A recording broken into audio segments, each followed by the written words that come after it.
Sobat Maestro, sesaat lagi kita akan bersama-sama mengikuti ibadah Raya Minggu bersama Gereja Isa Al-Masih Jemaat Lengkong Besar.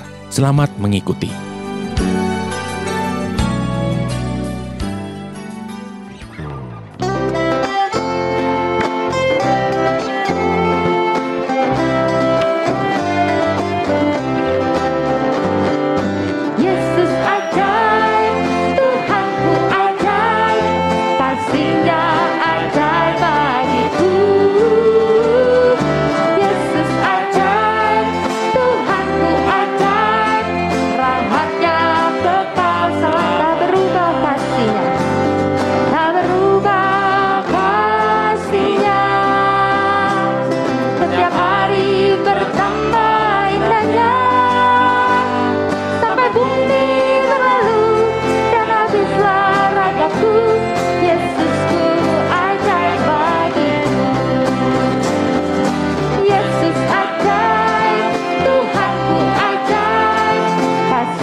Bisa kita lakukan. Kita hidup dengan iman. Haleluya. I'm not gonna live by what I see. I'm not gonna live by what I feel. Deep down I know that you're here with me. You can do anything.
Tuhan kita, haleluya. Bab kasihnya, karyanya dia selalu nyata dalam kehidupan kita, amin. Bab rancangannya tidak pernah gagal bagi setiap kita. Bab dia selalu janji dia akan pegang hidup kita. Kita mau meyakini itu, dan kita mau bersyukur atas segala pengorbanan Tuhan atas setiap kita. Sebab darahnya, salibnya, itu adalah yang terbaik, anugerah yang terbaik yang telah kita terima. Karena itu hanya dialah tempat kita berharap. Terima kasih Tuhan, aku bersyukur Yesus.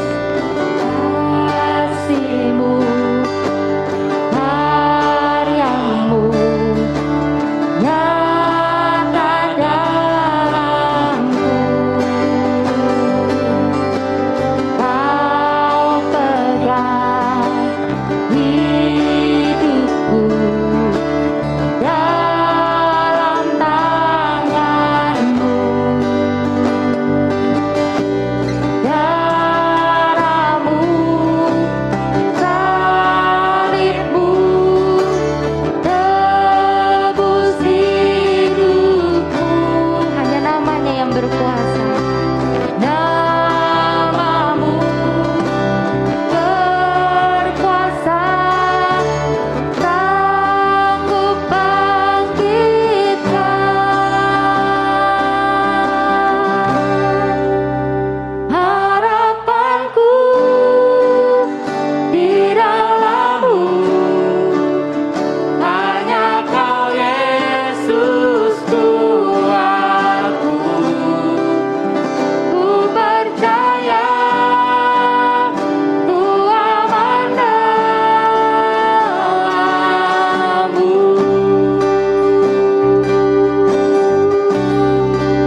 hanya sekedar lirik, kata-kata yang kami nyanyikan. Tapi sungguh ini pengakuan hati kami yang terdalam. Kami aman di dalam-Mu ya Tuhan. Kau harapan kami. Mari ajar kami lebih lagi untuk mengerti isi hati-Mu. Urapi hamba-Mu. Kami sungguh mengalami hadir-Mu lebih lagi di pagi ini ya Tuhan. Terima kasih Roh Kudus yang bekerja. Roh Kudus yang mengendalikan semua pemberitaan firman Allah ini. Terima kasih, berfirmanlah. Kami siap untuk mendengar, menerima, merenungkan dan melakukannya. Dalam nama Tuhan Yesus, kami sudah berdoa dan mengucap syukur. Haleluya. Amin. Puji Tuhan. Shalom. Ya, saudara, walaupun kita pakai masker, tapi percayalah, wajah saya itu selalu tersenyum, saudara ya. Coba saudara buka senyum-senyum. Nah, bentar aja. Nah, gitu ya, oke.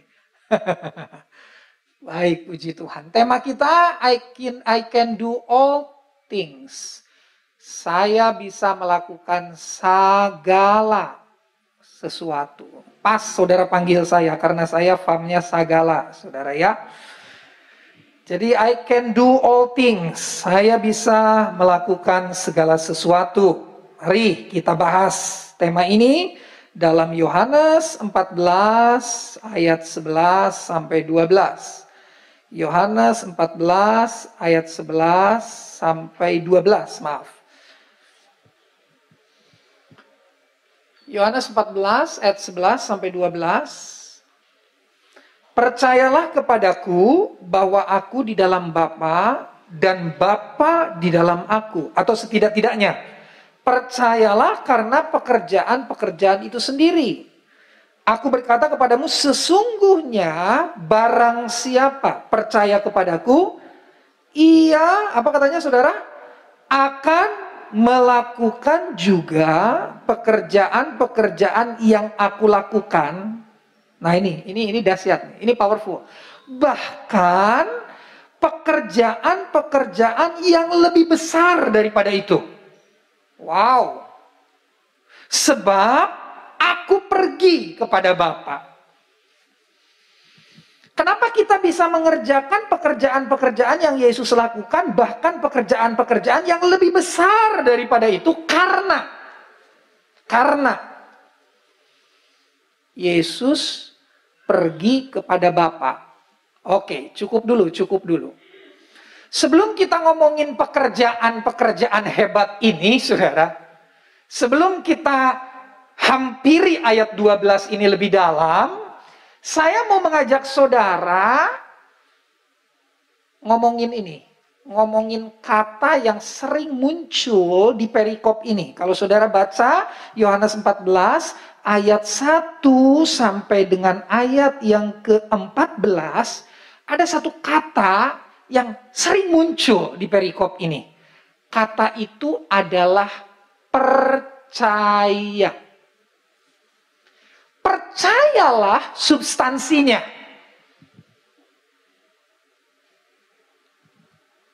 Percayalah dasarnya. Sebelum kita ngomongin pekerjaan-pekerjaan yang Yesus lakukan, bahkan pekerjaan-pekerjaan yang lebih besar yang pernah Yesus lakukan, saudara, kita harus ngomongin dulu percaya ini. Bahkan kata percaya ini, saudara, sudah muncul di ayat yang pertama. Coba kita lihat Yohanes 14 ayat yang pertama, ayat 1. Janganlah gelisah hatimu, kata Yesus, percayalah kepada Allah. Percayalah juga kepadaku. Satu ayat ini aja udah ada dua kata percaya. Powerful percaya itu. Apa sih percaya? Saya kasih singkat aja. Percaya adalah sikap hati. Sikap hati yang takluk kepada semua yang berasal dari Tuhan. Saya ulang. Percaya adalah sikap hati. Sikap hati yang kayak apa? Yang takluk kepada semua yang berasal dari Tuhan. Takluk kepada kedaulatannya. takluk kepada apa yang dia izinkan, takluk kepada firman-Nya, takluk kepada perintahnya, takluk kepada kuasanya. Kita menghormati kuasanya, kita gentar terhadap kuasa Tuhan. Jadi percaya itu simpel. Sikap hati yang di dalamnya kita takluk kepada semua yang berasal dari Allah. Jadi orang percaya itu gak akan mungkin kecewa. Dan lihat, dari ayat 1 aja kata percaya ini udah dimunculkan. Dan dari ayat 1 aja Yesus sudah ngajak kita ngomongin percaya ini. Dan salah satu dampak dari kita kalau percaya, ayat 1 bilang, kita akan menang dari kegelisahan. Ya dong, kalau kita baca ayat 1 tadi kan, janganlah gelisah hatimu, percayalah kepada Allah. Percayalah juga kepada, maksudnya gini, supaya kita nggak gelisah hati, percaya. Supaya kita nggak gelisah hati, percaya. Jadi bagaimana caranya supaya kita dalam hidup ini nggak suka ngalami kegelisahan? Percaya. Percaya kepada Allah. Katakan amin, saudara. Amin ya. Percaya kepada Tuhan. Ada persoalan, ada masalah, ada tantangan, percayakan aja sama Tuhan lah. Tuhan yang punya kedaulatan. Katakan amin, saudara. Tuhan yang pegang kendali. Katakan amin, saudara. Dengar Bapak Ibu anak muda. Tuhan yang punya kehidupanmu dan Tuhan juga yang akan mengendalikannya. Tidak ada yang bisa mengganggu-gugat itu. Seberapa hebat pun ilmumu, seberapa hebat pun jabatanmu, nggak ada yang bisa mengganggu-gugat ini. Betul? Ada orang yang kayaknya ada di posisi paling tinggi, tiba-tiba kita bisa melihat dia jatuh ke tempat yang paling bawah. Ada. Baik dari sisi sosial, ataupun dari sisi harta kekayaan, ataupun dari sisi jabatan. Banyak. Terhormat luar biasa, tiba-tiba mendekam di penjara, jadi pesakitan. Banyak. Kemana bro? Waduh bro, sorry bro. Kalau saya khotbah tuh memang jangan banyak barang-barang perentel-perentel di mimbar ya. Karena saya itu tidak bisa diam. Ya, puji Tuhan. Amin, saudara. Haleluya. Haleluya dong, pakai masker juga haleluya lah. Haleluya, amin, saudara. Percaya itu bikin kita gak gelisah. Kemudian yang kedua, percaya itu bikin apa lagi? Ayat 2, di rumah Bapakku banyak tempat tinggal, jika tidak demikian tentu aku mengatakannya kepadamu. Ayat 2, Yohanes 14, sebab aku pergi ke situ untuk menyediakan tempat bagimu, dan apabila aku telah pergi ke situ dan telah menyediakan tempat bagimu, aku akan datang kembali dan membawa kamu ke tempatku, supaya di tempat di mana aku berada, kamu pun berada. Wow, mantap. Orang percaya itu punya jaminan. Hei anak muda, lo mau dikasih jaminan sehebat apapun oleh seseorang, kalau lo nggak percaya kepada orang itu, jaminan itu omong kosong doang. Jadi persoalannya percaya. Yakinlah. Kamu tuh pasti begini, yakinlah. Wow, udah dikasih kata-kata positif luar biasa. Yakinlah ya, yakin ya. Yakin gak kamu? Yakin gak? Ya eta, hese, yakin teh hese.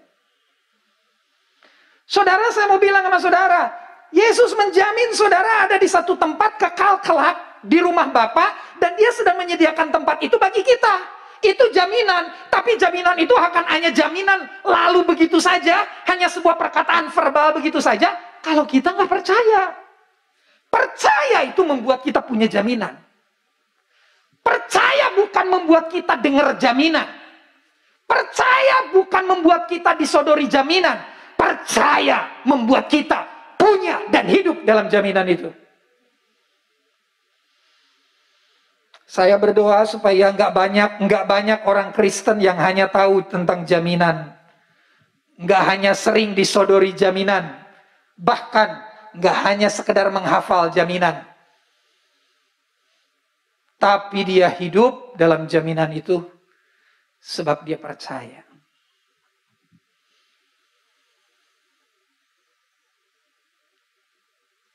Oke, tolong tampilkan PowerPoint lagi.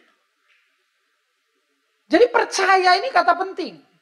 Sebelum kita ngomongin pekerjaan-pekerjaan yang akan kita lakukan seperti Yesus lakukan, bahkan lebih besar dari yang Yesus lakukan. Itu menarik itu saudara.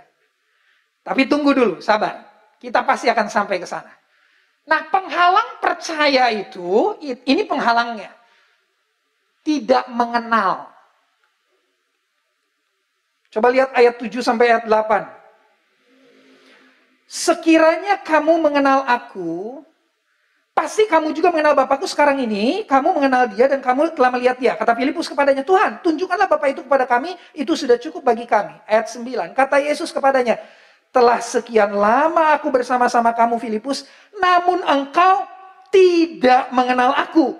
Barang siapa telah melihat aku, ia telah melihat Bapa. Bagaimana engkau berkata, tunjukkanlah Bapa itu kepada kami? Tahu nggak saudaraku, apa problem Filipus? Problem Filipus tuh nggak mau dengerin apa kata Yesus.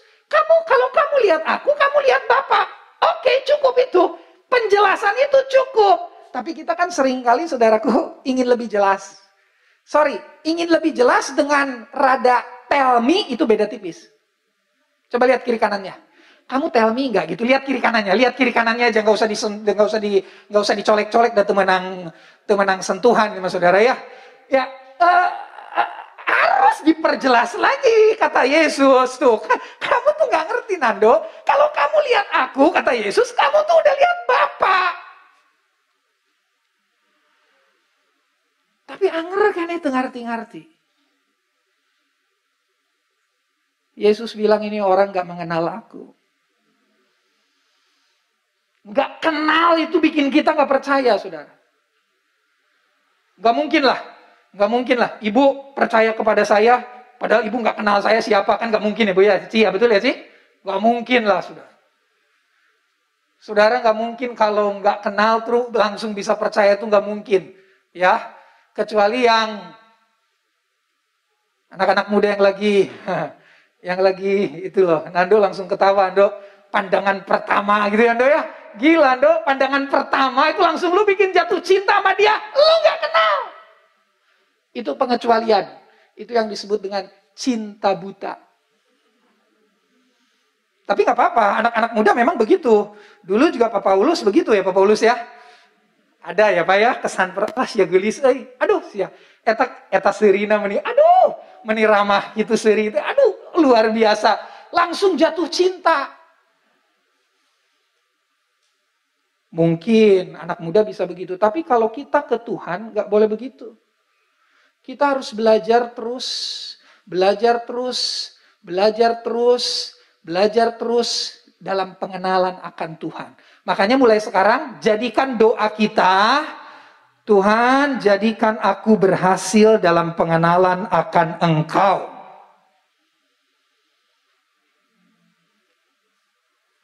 Karena tidak kenal, pasti tidak percaya. Gelisah, tidak punya jaminan. Saya ulang, gelisah, tidak punya jaminan. Menghadapi kematian takut. Kalap, panik, pandemi, masa pandemi, COVID, takut, parno.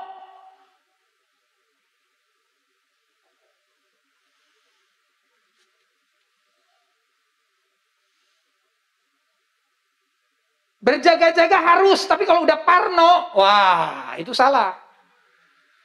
Protokol kesehatan, saya salut sama gereja Isa Al-Masih Lengkong Besar. Wow. Saya dari depan tadi pagi juga, wah langsung dikawal. Jangan-jangan ini pembawa virus. Tentu pantun.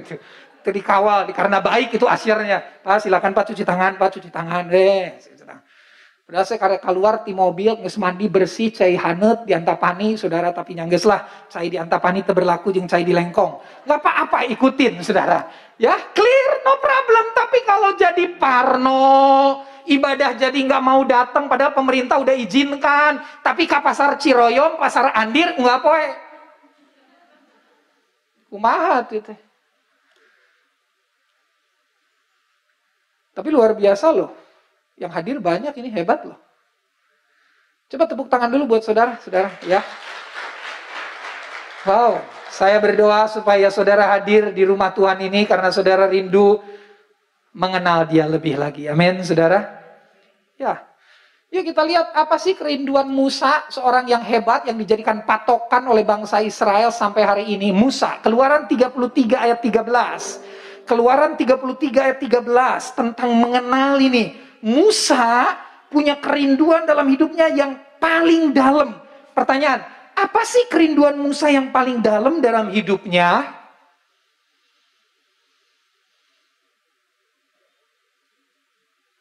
Maka sekarang, kata Musa, jika aku kiranya mendapat kasih karunia di hadapanmu, beritahukanlah kiranya jalanmu kepadaku sehingga aku mengenal engkau. Wow. Saya ulang ya. Maka sekarang, jika aku kiranya mendapat kasih karunia di hadapanmu ya Tuhan, beritahukanlah kiranya jalanmu kepadaku sehingga aku mengenal engkau. Supaya aku tetap mendapat kasih karunia di hadapanmu. Ingatlah bahwa bangsa ini umatmu. Ayat 13 ini menarik. Jika aku kiranya mendapat kasih karunia di hadapanmu, aku ingin mengenal engkau supaya aku tetap mendapat kasih karunia. Saudara, pengenalan akan Tuhan itu kerinduan Musa. Musa menyadari bahwa mengenal Tuhan akan membuat kasih karunia Tuhan terjaga terus dalam hidup kita. Supaya aku tetap mendapat kasih karunia. Di awal, jika aku kiranya mendapat kasih karunia. Diakhiri dengan supaya aku tetap mendapat kasih karunia. Oke, kita dapat kasih karunia untuk banyak hal. Tapi kita nggak follow up dengan pengenalan akan Tuhan. Saudara nggak akan tetap ada di kasih karunia itu. Makanya banyak kan cerita begini. Aduh Pak Binsar luar biasa. Pak, Bu, luar biasa. Pernikahan kami 5 tahun pertama itu luar biasa. Karya Tuhan dahsyat. Wah hebat, berkat Tuhan, luar biasa. Luar biasa semua, berjalan dengan hebat semua. 5 tahun pernikahan kami, luar biasa. Sekarang pernikahan udah berapa lama? 15 tahun, Pak. Terus sekarang gimana? Aduh Pak, biasa-biasa Pak. Gagal kita untuk memaintenance kasih karunia Tuhan dalam hidup ini. Karena kita kena trap, jebakan-jebakan di tengah perjalanan kita. Dalam kita berproses untuk belajar terus mengenal Dia. Coba renungkan baik-baik. Ketika saudara rindu dan sungguh-sungguh rindu untuk mengenal Tuhan. Coba cek baik-baik, ingat baik-baik apa yang terjadi dengan hidupmu. Luar biasa kan? Tapi setelah kita mulai gak antusias lagi untuk mengenal Tuhan, baca Alkitab hare-hare, berdoa, sahayangna, kemudian saudaraku ibadah, saingatna, saudara, apa yang terjadi dengan hidupmu?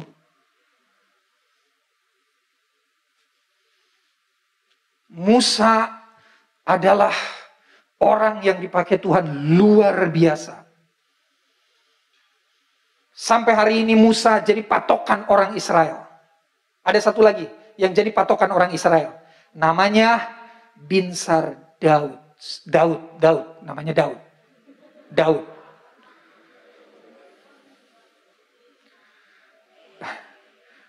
Patokan orang Israel satu lagi namanya Daud, saudara. Mari buka 1 Tawari 28 ayat 9. 1 Tawari 28 ayat 9. Luar biasa ini saudara. 1 Tawari pasal 28 ayat 9. Firman Tuhan bilang begini. Ini Daud ini saudaraku, wah luar biasa. Tuhan izinkan saya 2 kali jadi pembimbing rohani ke Holy Land. Kalau saudara punya kesempatan, sehat, ada berkat, saya rekomendasi saudara pergi. Tapi yang pas pembimbingnya saya ya. Ya karena kan Pak Ben udah gak ada. Biasanya saya dengan Pak Ben di situ, saya di dia gitu saudara ya. Sok WA-an kita teh. Pak Binsar di mana? Saya masih di Nazaret Pak Ben. Oh saya mau Nazaret. Go pulang lagi ke Indonesia. Ntar apa panggil. Ya Pak Ben udah senang bersama dengan Bapak kita di surga. Amin saudara.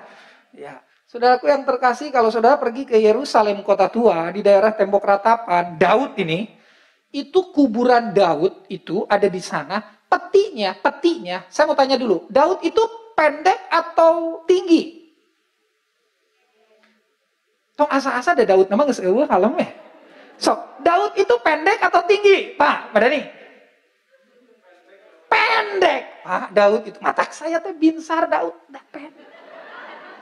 Padahal si Bro Edi lebih pendek. Mana Edi? Ada Edi? Edi nggak datang. Saudara, itu Daud tuh pendek loh. Tapi saudara tahu itu makamnya itu di dalamnya kan ada petinya tuh. Peti nanti sakit ya, tadi dianya dari sini petinya sampai ke sini petinya teh. Wah, iya mah cek saya teh rekayasa, iya mah peti teh. Nah kita mah tahu si Daud mah pendek, nah hai petina panjang kia. Saudara tahu kenapa peti Daud panjang kayak gini? Itu orang berjubel mau lihat petinya, saudara. Karena Daud itu Israel banget. Jadi rupanya kenapa itu panjang? Karena di-skat. Yang sebelah sini laki, yang sebelah sana perempuan. Kan Yahudi harus pisah. Jadi saudaraku, saya kalau nggak salah sisi kiri ya, saya ke sini, laki ini. Saya ke sini, saudara. Itu perempuan di sana. Ini ada semacam tirai gitu, tirai tebal. Jadi saudaraku misah. Nah, kenapa panjang? Karena memang banyak orang yang datang ingin lihat peti itu. Jadi saya di sisi kiri, teh teh sukuna atau huluna, saya teh nyaho itu. Kabagian naona saya nggak ngerti. Tapi nu belah ditu, kiki tuan nyanyi segala macam. Saudaraku yang terkasih, ini Daud orang yang sangat-sangat menentukan bagi Israel. Pak, Bu, sedikit sejarah. Yerusalem itu dalam sejarah hanya pada zaman Daudlah dikuasai sepenuhnya. Kalau saudara sekarang ke Yerusalem, saudara jangan berpikir di sana semua orang Yahudi, enggak. Sebagian besar bukan orang Yahudi sekarang, Yahudi nomor 2. Dikuasai oleh berbagai golongan sekarang, saudara. Dan begitu pun dalam sejarah Alkitab, Yerusalem itu selalu dikuasai si A, Israel hantem lagi, tapi nggak pernah dikuasai penuh. Hanya pada zaman Daud. Yerusalem maksud saya, dikuasai 100%. Makanya buat mereka, saudara, Daud itu orang hebat, sampai bendera Israel itu bintang Daud. Saudara mau tahu kisah Daud waktu dia mau meninggal? Kira-kira pesan apa yang keluar dari mulut seorang yang hebat ini?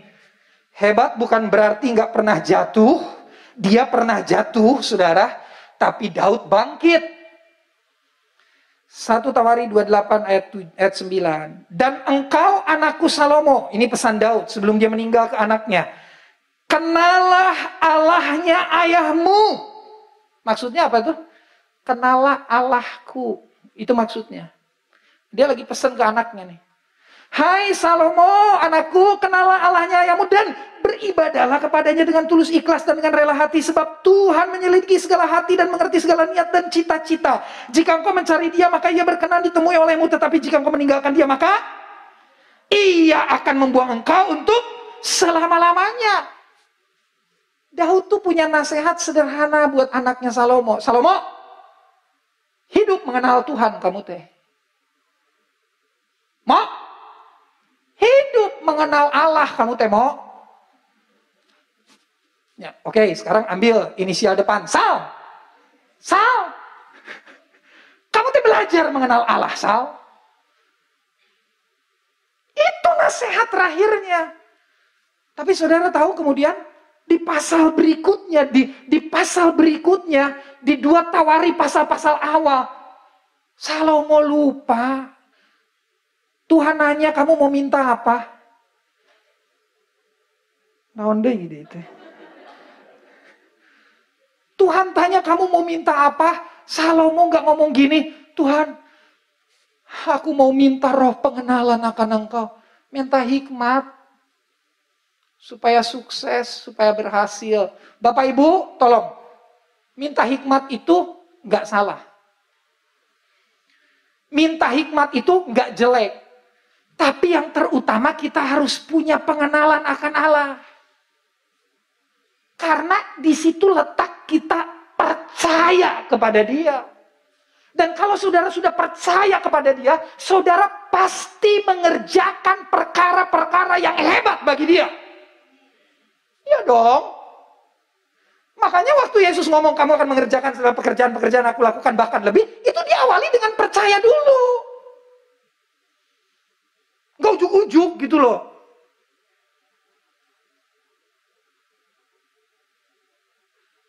Akhirnya saudara dengan hikmat itu, oh orang mengagumi dia luar biasa.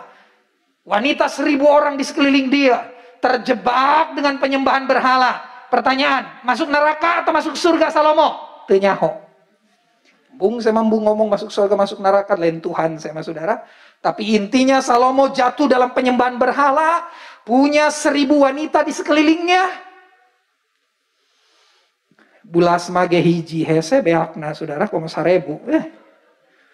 Liar kabayang saudara. Belum lagi penyembahannya udah kacau itu Salomo itu. Musa, Daud jelas minta pengenalan akan Tuhan. Makanya Musa mengerjakan perkara-perkara yang radikal dengan Tuhan. Daud mengerjakan perkara-perkara yang radikal dengan Tuhan. Tumpas semua orang-orang Yebus, tumpas semua orang-orang Kanaan, orang-orang Yerusalem, dihajar sama dia semua. Sampai Yerusalem dikuasai sepenuhnya. Dalam sejarah cuma Daud yang bisa melakukan itu. Sampai dia punya sebuah kerinduan ketika dia bertobat dan dia ditegur oleh Nathan karena perzinahan. Dia bilang, jangan ambil rohmu dariku. Jabatan ambil nggak apa-apa, nggak jadi raja lagi nggak apa-apa, nggak jadi seorang hebat lagi nggak apa-apa, tapi jangan ambil rohmu dariku. Yang kedua, penghalang dari percaya sebelum kita ngomongin pekerjaan-pekerjaan hebat nanti, tidak menyerahkan hidup. Kisah Rasul 8 ayat 1-4, mari kita buka ayat ini saudaraku, Kisah 8 ayat 1-4. Penganiayaan terhadap jemaat di Yerusalem. Saulus juga setuju bahwa Stefanus mati dibunuh. Pada waktu itu mulailah penganiayaan yang hebat. Lain penganiayaan biasa-biasa loh saudara. Penganiayaan yang hebat terhadap jemaat di Yerusalem. Mereka semua kecuali, garis bawahi, saya ulang. Mereka semua kecuali rasul-rasul tersebar ke seluruh daerah Yudea dan Samaria. Orang-orang saleh menguburkan mayat Stefanus serta menderatapinya dengan sangat. Tetapi Saulus berusaha membinasakan jemaat itu, dan ia memasuki rumah demi rumah dan menyeret laki-laki dan perempuan keluar dan menyerahkan mereka untuk dimasukkan ke dalam penjara. Ayat 4. Mereka yang tersebar itu menjelajah seluruh negeri itu sambil memberitakan Injil. Ada penganiayaan besar di Yerusalem. Dan semua umat Tuhan tersebar, tapi rasul-rasul tetap di Yerusalem. Saya ulang, ada penganiayaan besar di Yerusalem. Dan semua umat Tuhan, mereka, kata ayat 4, yang tersebar itu menjelajah seluruh negeri, tapi rasul-rasul tetap di Yerusalem. Pak, Bu, saya kasih tahu kisahnya ya Pak, Bu ya. Gini Pak, Bu, ini kisahnya. Aniaya terjadi di Yerusalem, rasul-rasul kumpulin jemaat. Rasul-rasul bilang begini, kalian pergi dari Yerusalem menyebar, beritakan Injil, biar kami di sini sebab Yerusalem perlu tetap dimenangkan dan didoakan. Itu bunyi briefingnya saudara. Bunyi briefingnya bukan, hei para jemaat kita kumpul, karena masa pandemi jadi penginjilan kita stop dulu. Mari kita semua main gapleh, main ludo, dan nonton Netflix. Enggak saudara. Paulus, rasul-rasul bilang begini, kami tetap stay di Yerusalem, walaupun kepala kami harganya, walaupun nyawa kami harganya, karena Yerusalem tetap harus didoakan, harus dimenangkan. Kalian semua jemaat menyebar untuk memberitakan Injil. Nah, kata sambil di situ itu nggak tepat, saudara. Terjemahan aslinya bukan sambil. Memang mereka sengaja menyebar, memberitakan Injil. Go abroad dalam terjemahan Inggris, mereka memang pergi keluar daerah, keluar negeri itu, pergi dan memberitakan Injil. Apa yang terjadi dengan rasul-rasul? Kita tahu semua. Banyak rasul-rasul mati kemudian dipenggal kepalanya dan sebagainya. Ini orang yang percaya. Menyerahkan hidup. Oke, sekarang kita masuk ke pekerjaan-pekerjaan itu tadi ya. Oke, PowerPoint sekarang, tolong tampilkan. Apa yang dimaksud dengan kita akan mengerjakan pekerjaan-pekerjaan yang Yesus lakukan, bahkan lebih pada waktu kita percaya. Jadi percaya tadi itu yang paling penting. Saudara perlu ketahui bahwa pekerjaan yang dimaksud di situ bukan pekerjaan-pekerjaan membuat mujizat, bukan. Karena kalau bikin mujizat, nggak ada yang lebih hebat dari Yesus, nggak ada. Dan kalau ukurannya mujizat, Matius 7, 21, 23 jangan dilupakan, itu pembuat-pembuat mujizat, malah Tuhan bilang, "Enyah kamu dari hadapanku, hai kamu pembuat kejahatan, sebab aku tidak mengenal engkau." Jadi jangan berusaha sakti, saudara. Jadi saksi, weh. Maksud dari pekerjaan itu apa? Pelayanan. Pemberitaan kabar baik. Waktu Yesus melayani memulainya dengan 11 orang, minus Yudas. Oke, ada Matias. Oke, nggak apa-apa, 11 aja dulu. 72 murid. Kemudian ada 120 orang di loteng Yerusalem. Ada 500 orang, itu yang kitab Kisah Rasul sebutkan. Dan beberapa surat Paulus. Dan pelayanan Yesus hanya di Israel. Tapi kemudian Rasul dan kita sebagai orang percaya akan bisa mengerjakan pekerjaan-pekerjaan yang Yesus kerjakan, bahkan lebih. Kenapa? Karena saudaraku dalam Kisah Rasul 1 ayat 8, setelah Roh Kudus turun kepada orang-orang percaya, 120 itu, kemudian Petrus khotbah 3.000 orang bertobat. Bertambah lagi jadi 5.000 orang. Dan seterusnya sampai Injil ke seluruh bumi. Di zaman kita bisa pakai teknologi untuk memberitakan Injil. Jangkauannya lebih besar. Dan kita nggak melayani hanya di Israel. Saudara, kalau saudara mau baca kisah misi, itu kisah para rasul. Kisah para rasul itu kisah misi. Kisah pemberitaan Injil. Baca kisah para rasul, itu powerful. Rasul-rasul militan, melayani, memberitakan Injil. Orang-orang kudus, jemaat-jemaat, mereka begitu bergairah untuk mengerjakan pekerjaan yang Yesus juga kerjakan.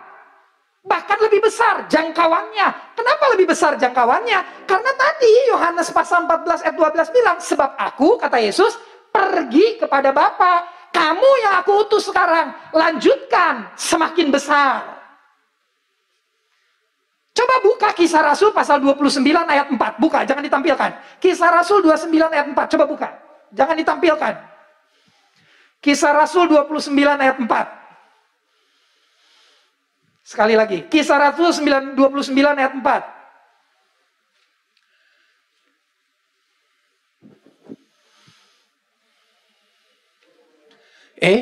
Kisah Rasul 29, dibuka master loh. Kisah Rasul 29 ayat 4. Enggak ada. Enggak ada, benar. Jadi yang nyari itu jarang baca kitab Kisah Rasul, bukan enggak pernah. Tapi Kisah Rasul 29 itu sebetulnya kita yang harus melanjutkan. Tokohnya nanti ada Nando di situ. Tokohnya nanti ada Lani. Tokohnya ada Yohanes. Tokohnya ada Harun. Tokohnya ada Gunawan. Tokohnya ada saudara. Kisah Rasul itu pasalnya harus kita lanjutkan.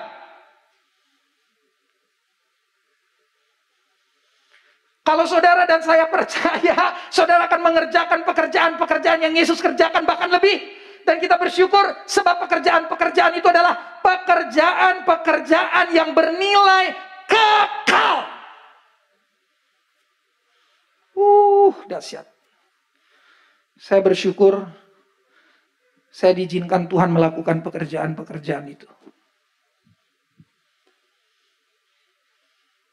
Apa yang Yesus kerjakan itu menunjukkan keagungan dan kebesarannya. Kesimpulan, apakah kita mengerjakan segala sesuatu yang menunjukkan keagungan dan kebesaran Yesus?